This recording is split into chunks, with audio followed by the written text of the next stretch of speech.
So, earlier this week I unlocked and tested the T77E1, the new unique SPA for the US, and after playing it for around 15 games or so, I feel a bit obliged to review it in this manner rather than in a gameplay video, but you'll soon understand why. As usual, let's start with the positive. This vehicle is in all aspects better than the M16. It has better survivability, but still not much, since it uses the chassis of the Chaffee, and is better at shooting down air targets due to 650 cal machine guns. If you bring a single type of ammo belt, you will never need to reload, and the guns don't overheat so you can keep firing again and again. Plus, now SPAs and tank destroyers can build resupply crates, so even if you're too trigger happy and run out of ammunition, you won't need to take risks to resupply.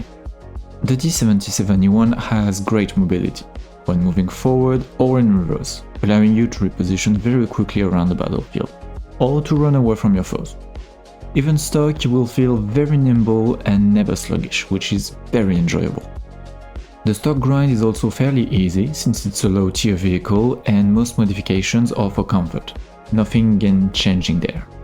Finally, the fact that you look like a tank can fool the planes into attacking you, until they realize what you are, but it's already too late at this point. Now, I'll use my next point as a transition towards the cons part of this video. Even though the T77E1 is primarily used against aircraft, you can still bring it at higher BRs. I've used it up to 6.7 and you can still make it work, especially since you encounter early jets which are very fragile. Using this vehicle at a higher BR also allows you to take care of some more ground opponents with thinner armor like the M109 equivalent, the PT-76, the ZSU-57 and other light vehicles of the sort.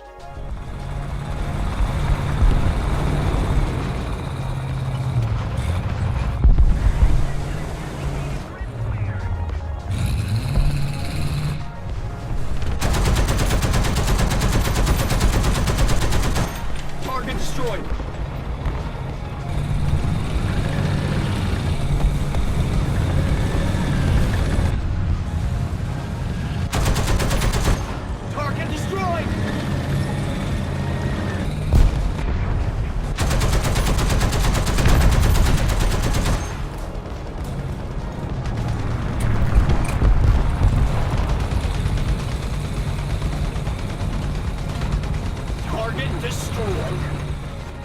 Just keep in mind that whatever you do, you still have at best only around 31mm of penetration.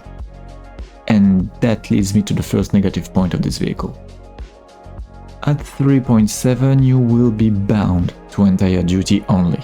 Don't even think you can take on T-34s, KVs, etc. in this vehicle, even if you flank them.